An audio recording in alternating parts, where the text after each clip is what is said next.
ये पुराना लिबलिबाता हुआ भारत नहीं है जो कोई भी देश कुछ भी बोल के निकल जाएगा और भारत हाँ जी हाँ जी हाँ जी करता हुआ हाँ में हाँ मिलाता रहेगा।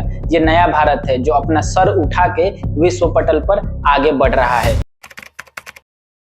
ऐसा सिर्फ हम फिल्मों में देखते हैं कि किसी देश की इंटेलिजेंस एजेंसी ने किसी दूसरे देश में घुस के अपने देश के दुश्मनों को मार दिया है, लेकिन ऐसा जियोपॉलिटिक्स में ऐसा हो रहा है। कनाडा के प्राइम मिनिस्टर जस्टिन ट्रूडो ने इंडिया पे ये एलिगेशन लगाया है कि इंडियन इंटेलिजेंस एजेंसी ने उनके देश में खालिस्तानी एक्टिविस्ट और टेररिस्ट हरदीप सिंह निज्जर की गोली मारकर हत्या कर दी थी। Over the past number of weeks, Canadian security agencies have been actively pursuing credible allegations of a potential link between agents of the government of India and the killing of a Canadian citizen, Hardeep Singh Nijjar. जब Canadian agency ने इसकी जांच की तो ये चीज सामने आई कि इसमें इंडियन एजेंसीज का हाथ है। जस्टिन ट्रूडो ने पार्लियामेंट में ये बयान दिया। उनकी जो फॉरेन मिनिस्टर हैं मेलनी जावली, उन्होंने भी एक स्टेटमेंट जारी किया कि इसमें इंडिया का हाथ है बिना किसी प्रूफ के। Representative of a foreign government may have been involved in the killing of a Canadian citizen here in Canada on Canadian soil is not only troubling but it is completely unacceptable. उसके बाद ये हुआ कि Canada ने अपने देश से जो इंडियन डिप्लोमेट हैं उनको बाहर निकाल दिया है, तो इंडियन डिप्लोमेट कनाडा से वापस आ जाएंगे। इंडिया के जो मिनिस्टर ऑफ एक्सटर्नल अफेयर्स के ऑफिशियल स्पोक्स पर्सन है अरिंदम बागची ने एक लेटर जारी करते हुए कहा है कि भारत इन आरोपों का खंडन करता है। भारत सरकार ने एक लेटर जारी करते हुए ये कहा कि such substantive allegations seek to shift the focus from Khalistani terrorists and extremists who have been provided shelter in Canada and continue to threaten India's sovereignty and territorial integrity. The inaction of the Canadian government on its matter has been a long-standing and continued concern.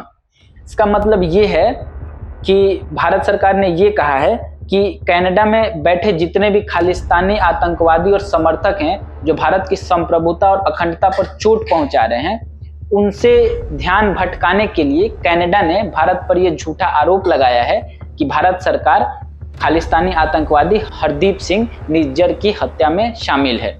ये करारा जवाब दिया है भारत सरकार ने Canada को। ये पुराना लिबलिबाता हुआ भारत नहीं है जो कोई भी देश कुछ भी बोल के निकल जाएगा और भारत हाँ जी हाँ जी हाँ जी करता हुआ हाँ में हाँ मिलाता रहेगा। ये नया भारत है जो अपना सर उठा के विश्व पटल पर आगे बढ़ रहा है। तो कोई भी देश कुछ भी बोलने से पहले भारत को ये सोच ले कि भारत बदल चुका है। पिछले 9 सालों में भारत की तकदीर और तस्वीर बदली है। भारत को एक मजबूत नेतृत्व मिला है। इसके अलावा भारत सरकार ने कनाडा के एक टॉप डिप्लोमेट को अपने देश से बाहर निकाल दिया, उनको कनाडा वापस भेज दिया है। अब ये समझते हैं कि कनाडा क्यों खालिस्तानी एक्टिविस्ट और आतंकवादियों को इतना शेल्टर कर रहा है। भारत और कनाडा के बीच जो भी ये सारी चीजें हो रही हैं, जो भी रिलेशन है वो खराब हो रहे हैं, उसके पीछे बहुत सॉलिड रीजंस है। इसके लिए आपको कनाडा की जो बेसिक पॉलिटिक्स होती है उसको समझना पड़ेगा। कनाडा में अभी लिबरल पार्टी की सरकार है जहां पे प्रधानमंत्री हैं जस्टिन ट्रूडो। खैर लिबरल पार्टी जो है वो बहुमत में नहीं है, उसको सपोर्ट कर रहा है डेमोक्रेटिक पार्टी जिसके चीफ हैं जगमीत सिंह। जगमीत सिंह खुद एक सिख समुदाय से आते हैं और समय समय पे खालिस्तान को सपोर्ट करते रहते हैं। इस तरह से जस्टिन ट्रूडो की ये मजबूरी है कि अगर उनको प्रधानमंत्री बने रहना है तो अपने अलायंस की बात सुननी पड़ेगी और खालिस्तान को सपोर्ट करना पड़ेगा। जस्टिन ट्रूडो जब 2015 में कनाडा के प्राइम मिनिस्टर बने थे तब भी उन्होंने खालिस्तानियों के हित में यानी उनके सपोर्ट में एक रैली हुई थी जहां शामिल हुए थे। इस पे इंडियन गवर्नमेंट ने बहुत सख्त ऐतराज जताया था। ये बहुत बेसिक थ्योरी है, ये कोई भी समझ जाएगा आसानी से कि क्या हो रहा है जियोपॉलिटिक्स में। इसके अलावा जो दूसरा फैक्ट है ये है कि कनाडा की कुल पॉपुलेशन है लगभग 4 करोड़ के आसपास, जिसमें से सिख समुदाय करीब 80 लाख के आसपास है। तो सिख समुदाय को अपनी तरफ पोलराइज करने के लिए जस्टिन ट्रूडो ये कदम उठा रहे हैं। इसके अलावा कनाडा में जब कोई सिख समुदाय का व्यक्ति जाता है तो उसको वहां शिफ्ट होना उतना ही आसान है जितना भारतीय नागरिकों का नेपाल जाना। मतलब कि कनाडा में सिख समुदाय के लोगों को बहुत आसानी से वीजा, सिटीजनशिप और बाकी सारी सुविधाएं मिल जाती हैं। कनाडा में सिख समुदाय बहुत मजबूत है। इसको आप ऐसे समझ सकते हैं कि कनाडा में अभी 338 सांसद हैं, जिनमें से 18 सांसद सिख समुदाय से आते हैं। खैर, ये कोई पहली बार नहीं है जब इस तरीके से कनाडा और भारत के रिश्ते बिगड़े हैं। 1984 याद कीजिए, जब इंदिरा गांधी प्रधानमंत्री थी और जस्टिन ट्रूडो के पिताजी पियरो ट्रूडो उस वक्त कनाडा के प्रधानमंत्री हुआ करते थे। उस वक्त भी इंदिरा गांधी की सरकार ने कनाडा की सरकार पे खालिस्तानियों को सपोर्ट करने और उनको शेल्टर करने का आरोप लगाया था, जो काफी हद तक सही भी था। लेकिन उस वक्त पियर ट्रूडो ने इंदिरा गांधी की बात नहीं मानी। खुलेआम हिंदुओं के नरसंहार और खालिस्तान यानी कि अलग देश बनाने की मांग चल रही थी। आपनु भरोसा दिवाना है, जिन्ना चेर तक 50,000 हिंदू असी कत्ल नहीं कर देंगे, साह नहीं लवांगे। इसका परिणाम ये हुआ कि 23 जून 1985 को कनाडा में एयर इंडिया के विमान में खालिस्तानी आतंकियों ने बम रखा और 329 लोगों की मौत हो गई।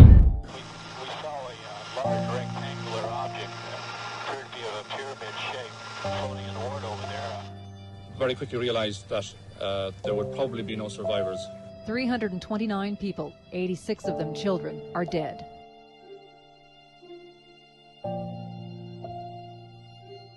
The suspects Sikh extremists hoping for an independent homeland in India.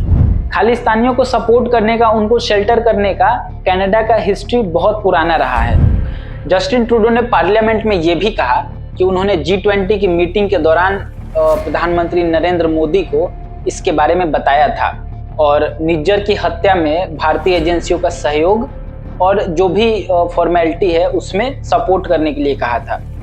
कुल मिला के बात यह है कि जस्टिन ट्रूडो अपने पिताजी के नक्शे कदम पर चलते हुए खालिस्तान को सपोर्ट कर रहे हैं और कनाडा और इंडिया के रिश्ते को बिगाड़ने में लगे हुए हैं।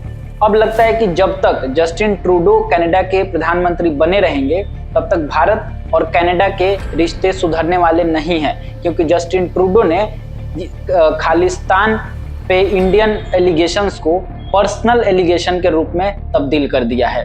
आप इस मुद्दे पे क्या सोचते हैं? कमेंट बॉक्स में अपनी राय जरूर दें। अगर वीडियो अच्छी लगे, इंफॉर्मेटिव लगे तो लाइक करें, शेयर करें, सब्सक्राइब करें। एक लाइक, शेयर और सब्सक्राइब से आपका कुछ नहीं जाएगा, लेकिन मेरी थोड़ी बहुत हेल्प तो हो ही जाएगी। Okay, thank you.